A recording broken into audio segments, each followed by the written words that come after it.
Hello, everyone, and thank you for joining our webinar today. We will begin the webinar in 1 minute.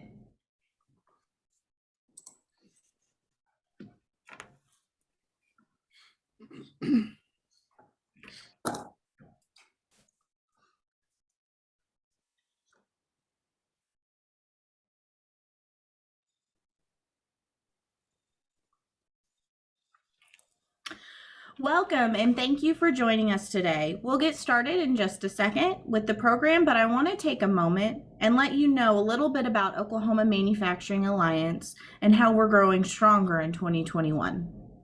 The Oklahoma Manufacturing Alliance is evolving into a more efficient approach in support of state industry and individual manufacturers.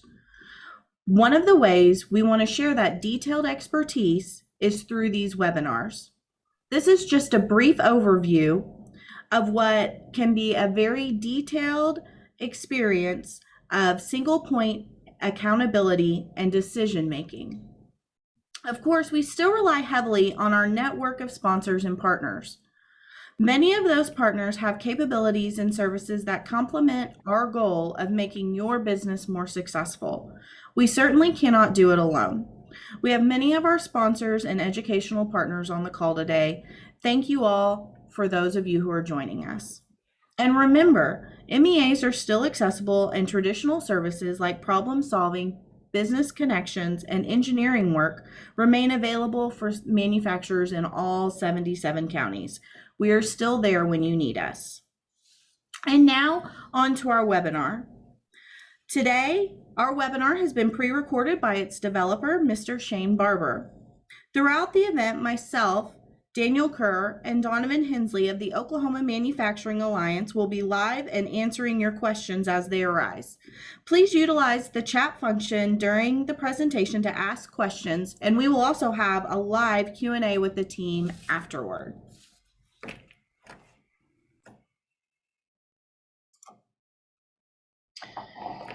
Thank you for that introduction, and pleased to be here, and thank you for taking your time today out of your production moments, so to speak, to dive into this webinar. As you know, we've been doing an ongoing webinar series, and we've been building on them one at a time. Last webinar, we did how to align structure to your strategy. In today's webinar, we'll be talking primarily about single point accountability and decision making, and how to do that. So with that said, as you know, if you've been part of other webinars, each topic is purposely aligned to OMA's model, the business excellence model. That is what's called the Straight Six model. And basically, this model, if you haven't seen it before, if you have, repetition is our friend. It sinks in greater and greater. But if you haven't seen it before, there are six critical pillars, six critical, in this case of a car analogy, cylinders that need to be looked at, need to be optimized, need to be aligned and timed together, just like pistons in a motor, to optimize any size company, small, medium, large. Doesn't matter if it's a let's use the analogy. If the organization is a vehicle, it doesn't matter if it's a two-person coupe. Two owners started up. I like using this example. They had a passion for dog toys and chew toys. They started it up. It was them and themselves in their garage doing cut and sew. And then they grew to 2 employees, 5 employees, 10 employees. And before you know it, they're Kong, which is now building toys for zoo animals, large toys for elephants, so on and so forth. So it doesn't matter what size of company, they all have a 6-cylinder engine. So with these, the way this works is strategy is the lead cylinder. And as you can see here, if the strategy is missing or unclear or not agreed upon amongst leaders, you'll have an alignment issue. And that's a check engine light, so to speak, that the engine's not optimized.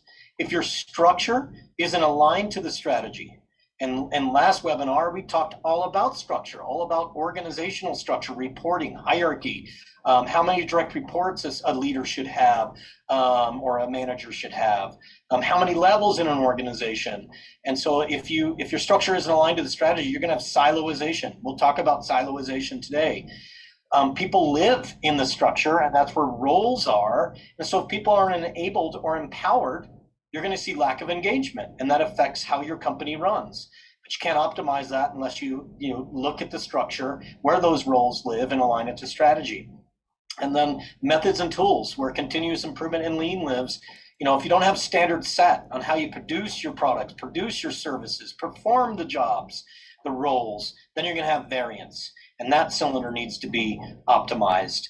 If you don't have good systems to coordinate and communicate and how you get the work done in the structure with the people in the roles, in the departments, in their work teams, then the lateral process systems got to be tuned up, got to be aligned to drive communication and collaboration. And then lastly, if your rewards and metrics are not directly related to the strategy, and you don't have good recognition systems to recognize your people against that through common goals, you'll have competition, and that is another check engine light. So in this car analogy, we're gonna dive deeper now into structure today, and we're going to continue to look for these check engine lights and what you might be seeing. So if you're seeing any of these issues on the bottom in gray, then that could be a signal or a sign of it's time to really look at the engine and look at how we identify the problem and what the recommendations are and how we improve it.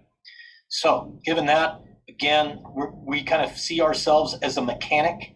We can read your check engine lights, and today I'm going to give you some of the symptoms in structure and what that looks like. So why organizations struggle to achieve the results, struggle to achieve their strategies, struggle to achieve their tactics or their goals of the day, getting products on the dock to ship. Where they typically do, and see if, and I hope you're not seeing these, but if you are, they're common.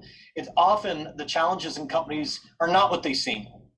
A classic example, we will focus more time and energy on process improvement than we do on people improvement. And I ask people, or here's a better analogy, when you buy an ERP or an MRP system for your organization, we tend to spend about 10x more on the system itself and less on training people on how to use Salesforce, NetSuite, how to use a good MRP. Then we spend less on training. And I tell business owners, why do we feel that people are less complicated than the system themselves? And so we invest more in the processes than we do the people. And it's often the problem starts at leadership alignment and leadership accountability. I've been directly partnering with manufacturing companies for 10 years as an outside resource. I did it for 20 years internally, and every time we saw a problem, you just have to look up. And the analogy, I'm not saying that's you if you're one of these leaders, but sometimes we got to look in the mirror. And results, because when leadership team accountabilities are fuzzy, they're not clear. I ask leaders, do you think it is clearer below them in the structure, or do you think it gets murkier? Do you think it gets more fuzzy? And the reality is, if leadership doesn't have good, clear accountabilities and decision making, it gets fuzzier at the bottom. And I hate to use the word bottom, but in positions that are aligned to them in the organization. When leadership's not aligned to a strategy, not aligned to tactics, not aligned to the mission of the organization becomes siloed, and siloization occurs. And so that's what I mean about the further you dive deeper into a problem, it becomes a leadership problem. The classic is when you point at something, we have three fingers pointing back at us. And so that's all I mean there. And then accountability and clarity of decision-making is key to keeping the organization aligned and optimized. If you buy into, as you look at your own organization, or you ask yourself, what do I control about the lack of clarity in the organization or the lack of performance in my organization, you really got to clarify it at the top. Accountabilities by leader, because they lead, they manage the divisions, the departments, the work teams, and then clarity of who makes the decision. All decision making is defining who has authority to act. And often we give people accountability with no authority to act. So this is why organizations struggle to achieve the results, both strategic and both tactical. It typically looks like this. We break it down like this. Leadership teams end up being misaligned at times. Classic examples. When I was in manufacturing, I would be not aligned with my engineering counterparts. And so I would walk out of the room, somebody'd say, "What are you going to do with that strategy?" And I'm just following on. I'm confessing here, I guess. And they'd say, "What are you going to do about that turn that we have to make in this business?" I said, "Oh, that discussion in there, I'm going to do what I feel my organization, my manufacturing team needs to do." And I would literally just disregard everybody else. And then the way it would come out in behavior would be they don't understand what it takes to get these products turned around that fast because of the market shifted. And so leadership teams becomes misaligned. It's because accountabilities are not clear on who's doing what. It's, "I thought you were doing that." "No, I'm not doing that. I thought you were accountable."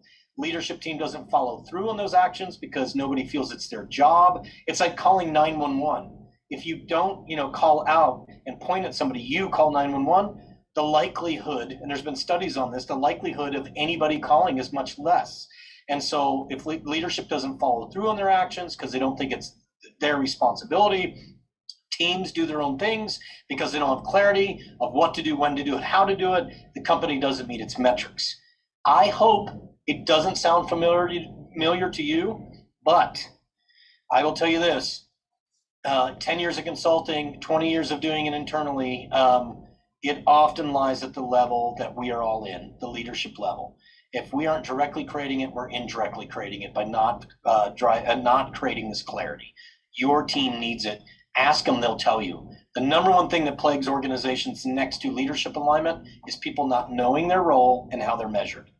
And knowing their role means their expectations. So if you're unhappy with your direct employees, it's because they don't have clarity of expectations, no matter how many times you feel you've clarified it. I know I think I'm clear, but when I ask people that work with me, they say, "No, you're not that clear." So it's a symptom to a greater problem. So let's keep looking at this engine analogy and check engine light. If the check engine light that glows on the dashboard when I walk into an organization, or should be glowing to you, is, do you have friction at your leadership level? Do you and your business partner, or do your department heads, your engineering manager or design manager, your production manager, your sales manager, if they don't get along, there's something there. There's some level of misalignment to expectations, misalignment to the strategy and what you're trying to achieve, or they have individual metrics, not common metrics, binding them all together, being a drawbridge between the silos. If that friction and its silos, people make independent decisions that affect others and don't communicate and don't talk about it, that's another symptom in your system, in your vehicle. If your leadership action for change or driving action is slow, it's another symptom. They don't know that they're accountable, or they don't feel they have the authority. Sometimes people need permission to act. Permission to act is giving them the decision-making power and defining that specifically so they can go drive for that change. And if nobody seems to be accountable, if you're frustrated as an owner, as a leader, as a general manager, as a CEO, that nothing seems to get done around here unless you do it yourself, this comes down to lack of clarity of accountabilities at their level. So what does it cause? Lack of leadership alignment. We've talked about that. It causes your team to work independent versus interdependent. An example, I worked independent when I made the choice not to partner with my engineer counterparts on how to improve quality versus me driving for velocity. I was working very independent. And to get products out the door that customers buy to meet their expectations, you have to have quality with velocity, as an example. So your leadership team needs to, should, and better be working interdependent. If not, good luck with getting the goals of your organization met. It also causes lack of clear decision making. That lack of accountability and authority to act will slow your system down.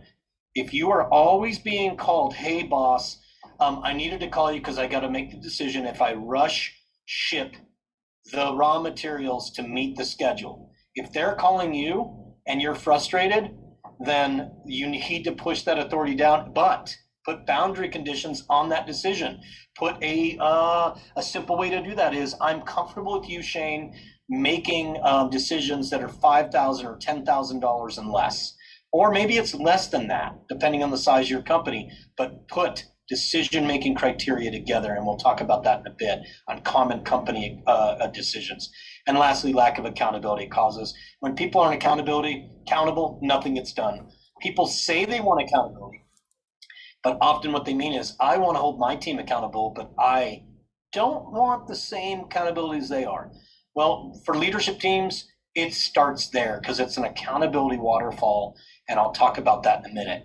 You're holding them accountable, they're holding others accountable, they're holding their leads accountable, their direct team members accountable. That's what I mean about waterfall. The fixes: create common metrics, talked about that for your leadership team. Safety, quality, cost, output, and morale.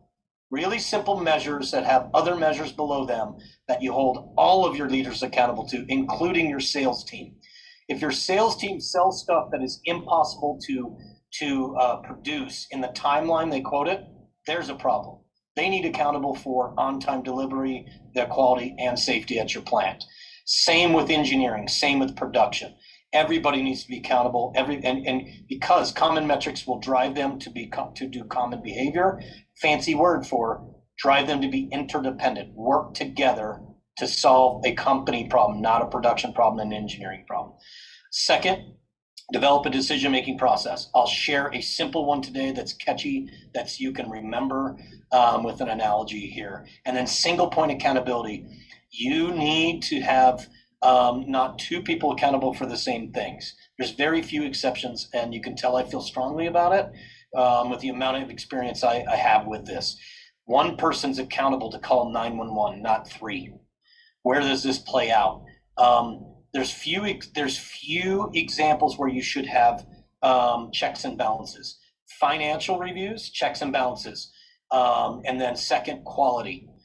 Who moves the product forward or decides to take it off hold and decides it's not marginal or it's not going to affect the end design. So you should have quality inspectors, but somebody that makes a decision on skipping that forward, just like financial. But the more you can get to single point accountability and decision making, the more you will fix these problems and these causes. So are you seeing any of these check engine lights, so to speak, in your company today? Do you have clear accountability starting at leadership for all roles and single point? And then do you have clear decision-making, defined for the critical decisions in your business today? Those are the kind of things that you ask yourself right now. Just pause, think about your organization. Is it clear what you ask of your leader or management team? So clear that you can assess them against it at any point in the day. Assess them, are they executing to those and the metrics you have defined? If the answer is kind of clear, or that you would sit them down and do a formal evaluation against that, and they know about it. If your answer, you're kind of scratching your head, it's not clear. And the big question is, should it be clear? Second, do you have on a wall in any place in your company right now where you have a matrix of the common decisions that the company should be making, and you have a name in a box that says this person makes the decision, or it says they have the authority to make these decisions? And I'm being dramatic about on your wall, but do you have it documented? And is it in that person's accountabilities and authority to act? If not, you might have a lot of these symptoms to this problem. But today, good news, we're going to talk all about it. So structure, the fixes. I've mentioned some of them, but let's get more specific now. You could put together what we call an accountability map. If you took your org chart, and I'll show you an example, and mapped out your leadership team easily. Here's your job if you're the senior leader. Here's your administrative team off to the side. And then here's your production manager or director, your design, your sales, your warehouse, your office. You take that and you just start drafting what are the accountabilities of each one of them, from leader all the way down to lead. Anybody that has influence over accomplishing your strategy or getting your tactical work done and giving direction to your workforce, I would recommend you do that accountability map. And I'll show you how and what one looks like. Next, define common and specific metrics for all roles in the hierarchy. Common metrics across your leadership team, but specific to an engineer on doing failure analysis and on quality in terms of design quality. That's a specific metric that you would hold them even greater to. Define common decisions that need to be made day to day and assign who has that authority. If you are one as a senior leader believes only I make the decisions in this company, that's your decision. But your phone's going to ring 24/7. You're not going to be able to take that vacation. You're never going to be unplugged. And we know how the story ends, in frustration, in burnout. And that happens in small, medium, and large companies. So if you want to engage and empower people, you got to define the decisions with good boundary conditions. So we'll talk about that and I'll show you some examples. And then make sure everybody knows who the decision maker is. We spend unneeded calories every day. Somebody in your plant right now is either A, thinking they make the decision, or B, they think that they don't know who makes the decision, therefore they don't act. They don't follow through with action. And so these are simple fixes. We have good processes to do that. We can partner with you, but today is about really thinking deep about decision making and accountability. Accountability mapping process. Here's how we define it. First, what is an accountability? And what is accountability mapping? It's a process that clearly documents what each leader role is and what they're accountable for in the organization. The process can be used to generate an accountability map. I'll show you, how to in a second what one looks like. But why do it? Well, we've talked about some of the issues that you might be feeling in your company. Keyword feeling in your gut, right? Reduce friction between roles, reduce internal competition. It drives for single point accountability. It reduces the overlap in responsibilities. You want to shoot for zero redundancy in overlap between person to person, role to role. And by just physically writing this down, if you drew out right now on a piece of paper, your directors or your managers or your supervisors in each department, and you just write down, what are the 3 to 5 things, accountabilities, large groupings of like work activities. For instance, for production, it could be scheduling, it could be managing your people and training them and coaching them. It could be troubleshooting, problems that are non-standard. So you write these things down. Trust me, when you start writing everybody's down, you'll see the overlap. You'll see the lack of clarity. You'll see what is missing. And you want to be zero redundancy and overlap unless it's in financial or in quality. Those are the common ones. It's the foundation of really designing somebody's role and giving them clarity to their role. And then it can be used to determine decision-making and improve organization and team performance. So I urge you, think about your organization this way. How would you do an accountability map? There's some critical things in accountability mapping that I call components. And so accountability, authority, decision-making, behaviors, and metrics. Those are the critical things I've been saying, but now you can see them on the graph here. So you'll see that. And that's what you really got to map out. And like I mentioned, we have a really good process for that. So if you take your structure, I've said draw a picture, take your org chart if you have one. If you don't have one, no big deal. This is a simple org chart. Start with yours. What should you be accountable for? Strategy, financial well-being, organizational health. Those are common things a CEO should be doing. Engineering, ops management, sales. Just draw these out and map that out. To do that. And so you would start here, and here's an example. This is what I call an accountability pipeline. This comes out of the book, The Leadership Pipeline, and it shows the different levels in an organization where accountabilities change hands. So we'll start at the bottom. You have people in your company today that they don't manage anybody, they just manage themselves and their work. And then we switch to managing others. This is your supervisor, sometimes you call them leads. Then you go to management, then you go to functional managers. A functional manager is managing all of design, all of engineering, or multiple function, engineering and production, or supply chain and production. Then you get to division of larger companies, regional, and then enterprise, big corporations. So you can map out how many levels do you have in your organization, if you're small, medium, or large. And then you can start looking that passage, as they call it, of the accountability handoff. And then here's an example of how you would map accountabilities. Just an example for a CEO. And, I get challenged quite a bit on a CEO. I can see mapping this out for a technician is really easy, but for a CEO, the further you go up, the more vague, the more less specific it gets. And I say it shouldn't be that way. So look at these accountabilities.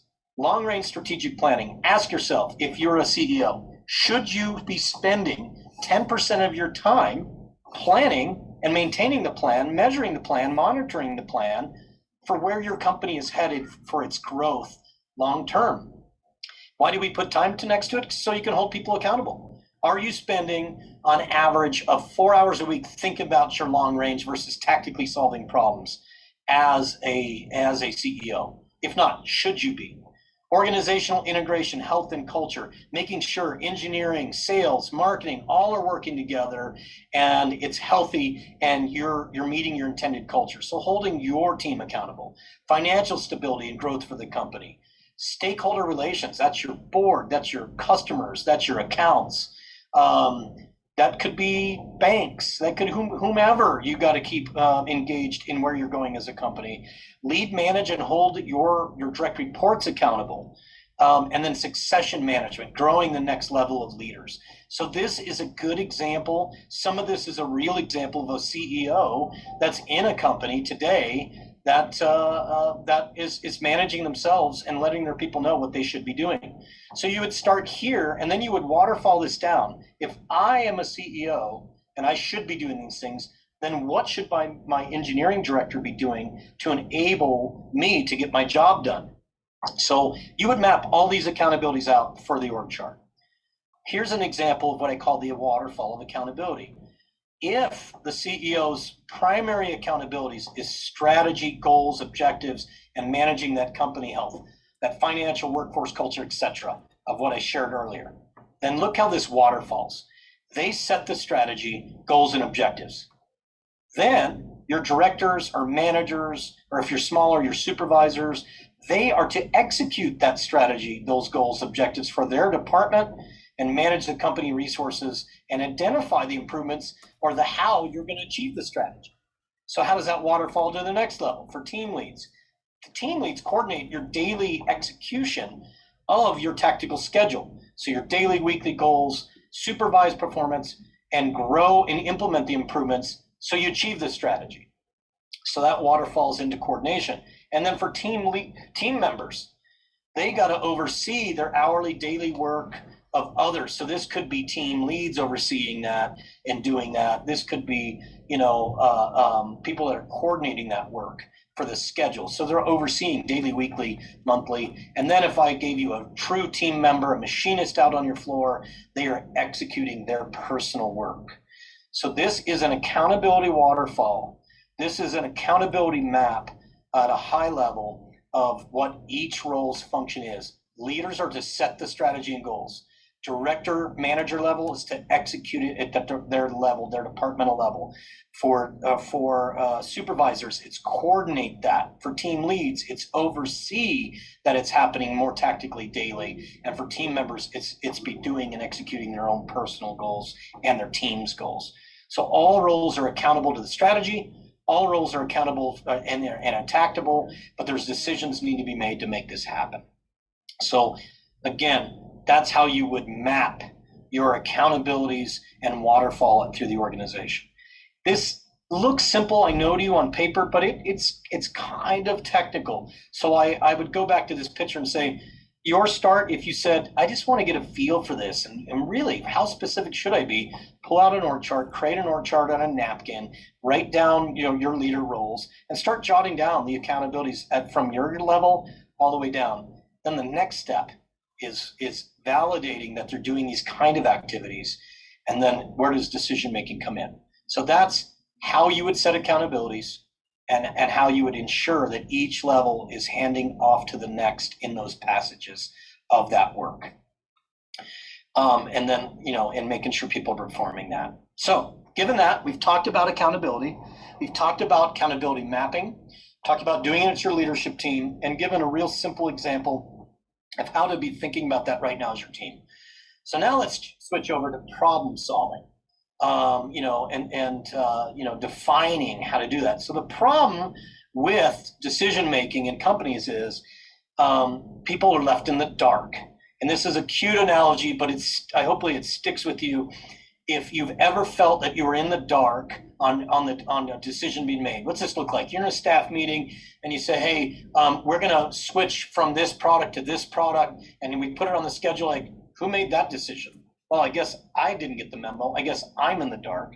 And so, you've got to define these accountabilities, but you're not done once you do it. You got to define who's making the decisions in the tactical day. So it's really making sure people aren't left in the dark. So it's not enough to determine who the decision maker is. You have to determine who the people that are affected by the decisions that need to be in the loop, so they're not in the dark. Others may have valuable recommendations before the decision maker makes that. And finally, you got to define who has to carry out the decision. And that's what this acronym stands for. It's to ensure you keep people out of the dark. A cleaner picture of it, decision-making roles, that's what these are, and keeping people out of the dark. You need to define who the decision maker is on the example of when we inspect a part and we feel it is not ideal quality, and someone is going to either going to scrap it and rework it, or move it on. You need to have that decision maker defined with criteria. And so you should only have one decision maker defined for each decision. You should have also with that decision who's affected by it. So when I move this product on, I need to communicate to the technicians, to the machinist, on what they need to do and how they need to do the next process step to ensure we can either machine it into quality or make sure that our tolerances for the next steps are critical, so this one doesn't put everything out of specification for the customer. So define who's affected, and they need to be informed. You might want to, before you make that decision, who are the people that should have input to this decision? You might need to have the salesperson have input to it if you're going to scrap the part, because it may change your schedule, because raw materials now got to be reshipped from either that customer, a lot of customers provide their materials, or in your supply chain. So you might have to bring them into it. And then who carries it out? The machinist and the salesperson might carry out this decision. Salesperson has to let the customer that it's going to be delayed or you're going to short ship it. And then the machinist has to know, because they're going to carry out the next steps. So this is how you holistically make good, sound decisions. Give authority for your people. Your engineer could be the decision maker of moving that product on, from that case. Your machinist are who's affected, along with sales. Your salesperson might make recommendations because they know the customer best on what products to pull in or short ship it. And then the people who carried it out are the people that are going to have to do the inspection, do the follow-up, or do the enhancement of the next steps to keep the quality as high as we can within spec. The more you do this, the more you define it, the better you are. But how do you do it? You just pull out your org chart and say, they make decisions on overtime, they make decisions on skipping quality, they make decisions on short shipping. Kinda, but let's put some little bit more science to it than that. So on this screen here, you see building decision-making matrix. There's a lot of different ways to do it. In the world of lean, people would say, you want to do a RACI chart, but what RACI doesn't do is it doesn't align your accountabilities. And it doesn't roll into role design, which is going to be one of the next topics for our next webinar. So let's spend some time brainstorming the common decisions required. Hiring, firing, and promotions. That's a decision. Compensation changes. Purchasing, and giving purchasing authority. Contracts with suppliers, inking those contracts, signing those contracts. Contracts with customers. Product revisions, schedule changes. All common decisions. If a lot of companies have leads that are coordinating the daily work of machinists, and I ask questions, does your lead make hiring and firing decisions? Most of the time they say no. What they do is they just set the work schedule and they hold them accountable for getting the work done at the quality that they need to.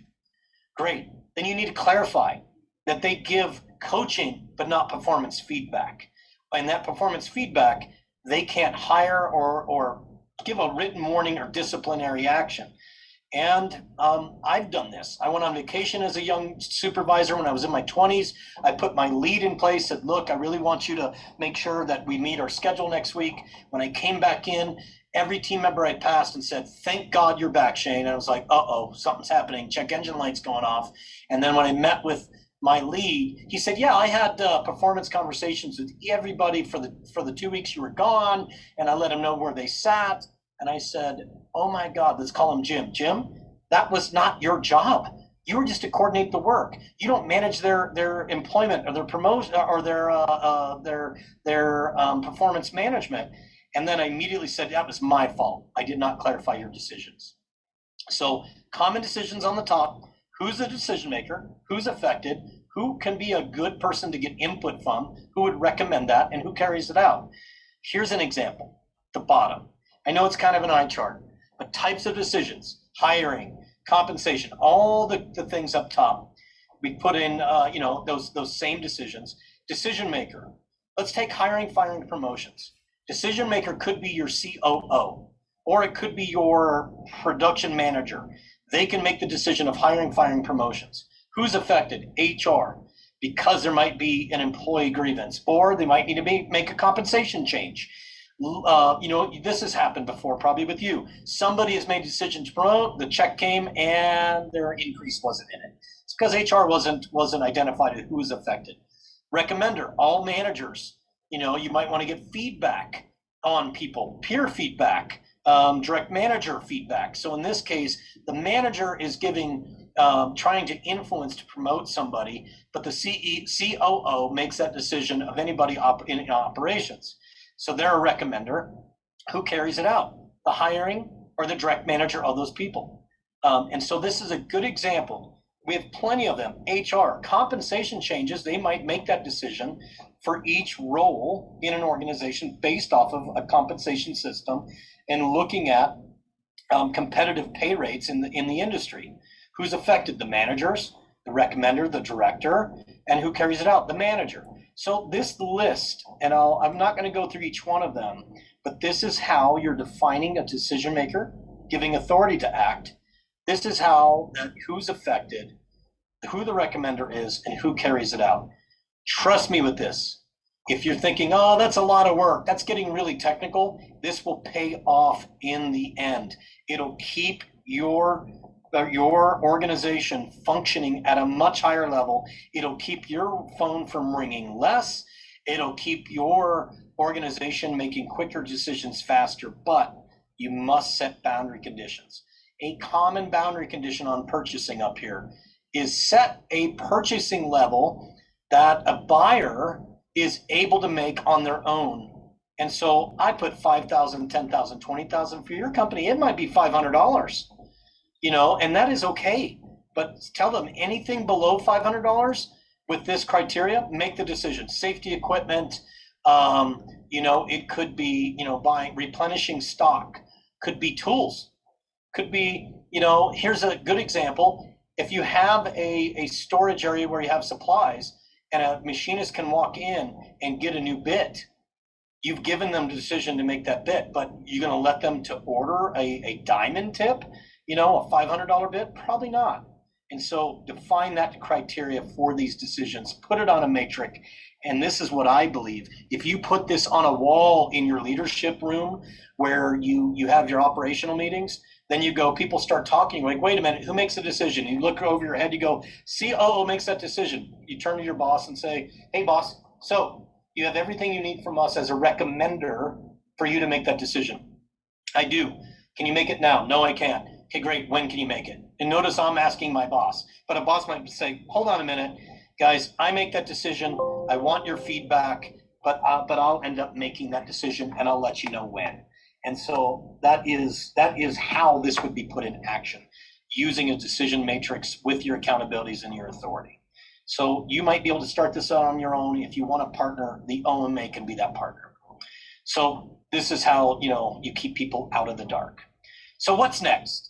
Communicate to the organization the following to drive engagement alignment. Who is accountable for driving the results of the company? If you've taken the time to define that, let people know.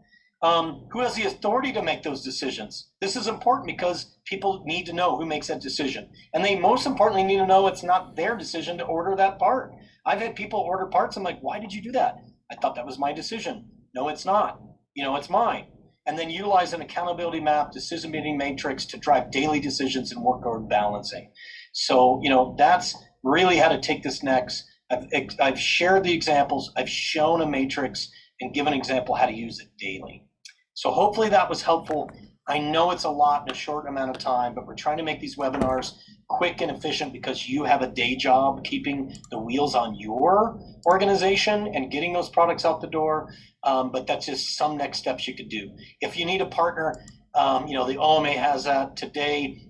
You have Donovan, you have Daniel that can help answer questions that you may have today. But this is how I would move that, the next steps for you. To do this, it's really about creating cultural change. When accountability is clear at the top, then you'll have alignment throughout the organization. If it's clear at the top, it won't be fuzzy at the bottom. Decision making needs to be clearly defined to reduce that confusion and who has that authority. Everyone should know who makes the decisions in your company, whether it's one person or five. They need to know because it affects their work.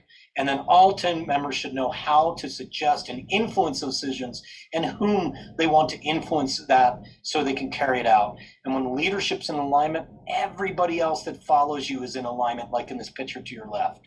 And remember, leaders have got to have followers. And if you don't have followers, you're not a leader. And we're all a leader. Your leads on that floor that are coordinating that machinist work, they have a leadership position. So make sure they know their accountabilities and know where their decision making starts and ends.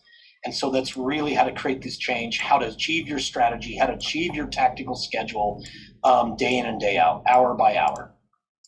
Next webinar, we're going to be looking at leader standard work. It's a handoff from this accountabilities to now what I call role design. It's putting in what specifics that people should be doing daily, weekly, monthly, creating routines in their job expectations and how to grow the company and how all roles need to work together in this waterfall of accountability and work efforts. And so that'll be our next topic. It's probably a couple weeks to a month out, but we're building on these webinars on each one of these cylinders. And so this would be the people cylinder transitioning from the structure cylinder. Thank you for your time today. Thank you for engaging this webinar. I'm going to turn it back over to the OMA and Donovan to open it up for questions. And then, because we know it's a lot, and we'll field these questions. And once again, thanks for your time. Have a great day. All right. Any questions for the team? As you're thinking about some of these questions, Jessica, can I jump in with a couple of things here? Absolutely. Yeah, great, thank you. About 11 months ago, OMA was born into and thrusted itself into the manufacturing consultant role. So what that really means is we have, for long-standing purposes, we've been a connector of resources, and we're still that connector of resources. We still partner with the tech centers. We don't compete with the tech centers. But when we became this manufacturing consultant, we are the only consultant in the state of Oklahoma that is held accountable to your all's results. And with that, some of the products that we've developed, this one right here, single point of accountability and decision making. Daniel has been out in the field implementing this alongside with your team. And if it made sense for y'all, this is something that we can offer internally and that we would do ourselves. We wouldn't contract this out, maybe like we would have done, in years past. So with that, be thinking about some questions you might be able to, put down in the chat box. Daniel and/or I will address those as we go forward. So I want to leave you with that bit of information that we as a consultant, we can deliver this type of service to y'all directly.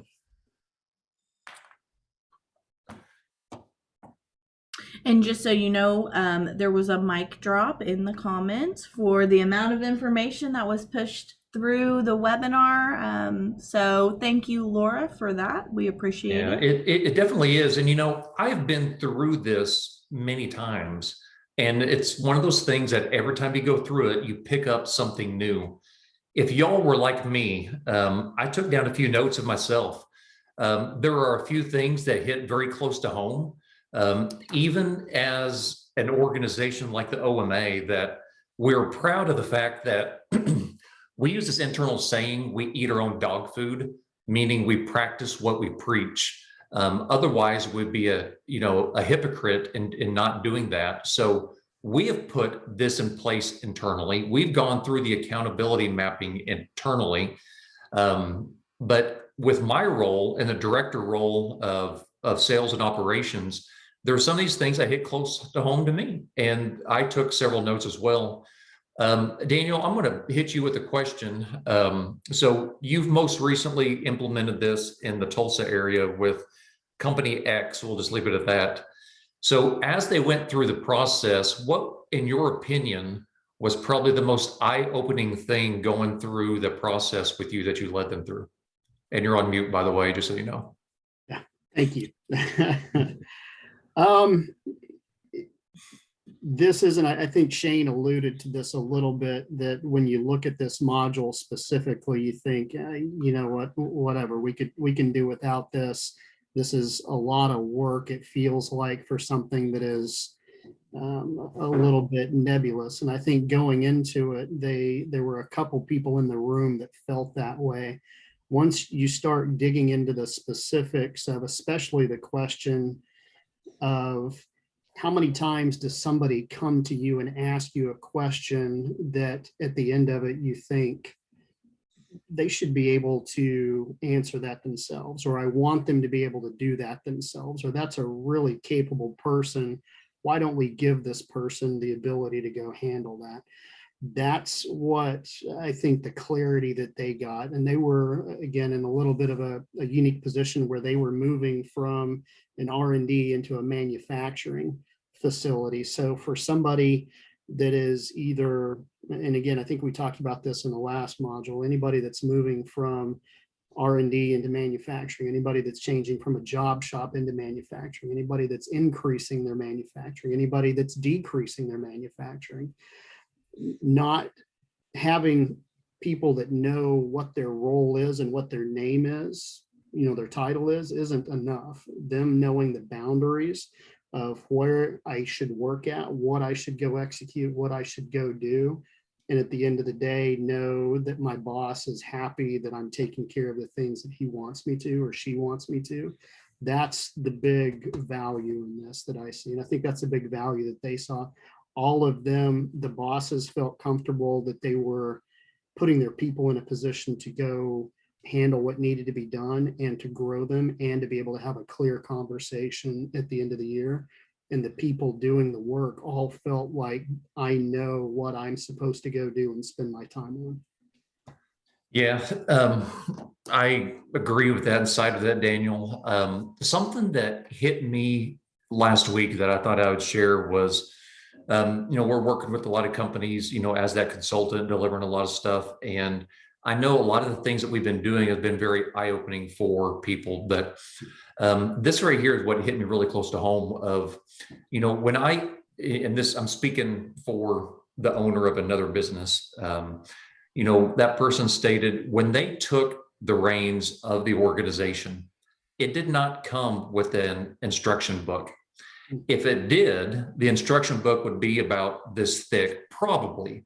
And it would include every methodology, every discipline, how to, the wax on, wax off. I would have a plan. I would have a plan of attack for every situation. But as we all know, none of our positions come with that. And so these core 8 products that we've been going through building these webinars are sort of that guidebook for basic infrastructure for an organization. And it's very structured, very methodical. It starts with strategy. It goes into structure to make sure the structure supports the strategy. And this single point of accountability and decision-making feeds up to all of that. So what I'm asking the group is, as and some of you have been on several webinars. Some of you, this may be the first one. You may have missed out on the strategy or the structure section. So my thought I wanted to leave with you is, this is a very structured approach to helping organize and manage your organization. Ultimately, we're here to help you either improve processes, reduce costs, or hopefully make more money. And in the best scenario, all of the above. The one thing in my 20 years plus of being in manufacturing myself, we were always in one of two camps. We were either so busy we had no time for anything else, or we weren't busy, therefore we didn't have cash flow to invest in anything. And you may, right now we're all getting a lot of rain, throughout state of Oklahoma and the Midwest. And my grandpa always said that we're only 2 weeks away from a drought. And in this case here, you may be in a drought with your business because of COVID or some other reason, but you get that $1 million contract, or you get that 2 million, or you get that big order. You're now thrust into that other camp of being too busy. So the only thing that I would recommend is to not be blinded by either one of those. If you're willing to let somebody come in your organization to help you, we can make that happen, without having any pinch points or any heartache. As we wind down the last few minutes, I just still invite your questions to come through to the chat box. I and/or Daniel, I tell you what, I'll put you on the spot, Daniel. I dare you to try and stump Daniel Kerr. It's almost impossible. But I say that with a laugh, but I mean that. Daniel is super sharp, a ton of great relative experience. I just invite any other questions. We got a couple minutes left, so if you have anything at all, feel free to toss it into the chat box and we'll get on that for you. Also, if you have any follow-up questions that you think of after this event, please feel free to email us or visit our website. I also did want to let everyone know that our previous webinars are loaded on the OMA website, so you can go if you've missed any of the series this spring. Please feel free to go back and watch those. They're recorded at your convenience. Anything else, Donovan or Daniel? I am going to type in my email address down below, just in case anybody has any. I guess one thing that I would mention, this particular product that we have, the single point accountability decision making. A lot of people feel like, we're unique. We don't need this. We're doing X, Y, or Z, and that's different than big manufacturing and something like that. One of the things that I do want to mention with a lot of this stuff that we talk about, these are, and I think Donovan alluded to this, these are foundational business principles. These fit into every business, from grocery stores to manufacturing to to job shops, to welding shops, to high-speed manufacturing. The foundational stuff is there to help make your life easier, the leaders inside the business, to make their lives easier.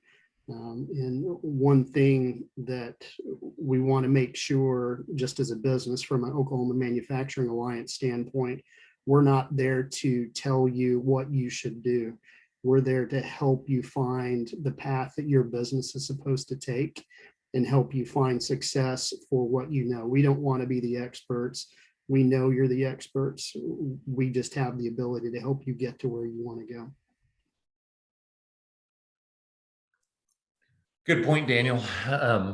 We're there to work alongside with you. There's probably no worse case than somebody coming in and with a white coat and a clipboard and saying, here's what you need to do. Here's where you need to clean up. Here's what you got to do. I sold a house one time, and before I was going to sell it, I had a home inspector come out and just kind of go over and make sure I wasn't missing anything structural or anything else that needed attention. And he started coming in and just pointing out things that I needed to fix before I wanted to sell the house. And there were so minor little things. And it really just kind of rubbed me the wrong way. And it was more his tact and the way he did it than the fact whether he was technically right or wrong. That was beside the point. one of the things that I've learned working with you, Daniel, and hearing so much customer feedback is, customers love working alongside with you because you do it with them. You don't speak necessarily to them and down to them. You work alongside, and you understand that, they are the experts, and they are, in control of the process, where they're just there to help and lead them in the right direction. So good point. All right, I think that does it. If anybody has any questions or any comments or concerns, I put my email address in there. And of course, Alliance has 2 L's instead of OKALIAN, it's 2 L's. Shoot me a note, be glad to help, and put you in contact with Daniel if or where it makes sense. Daniel, thanks for being here. Jessica, thanks for leadership, and thanks for aligning this and making it go without a hitch. All right. Thank you all, and have a wonderful day. Thank you.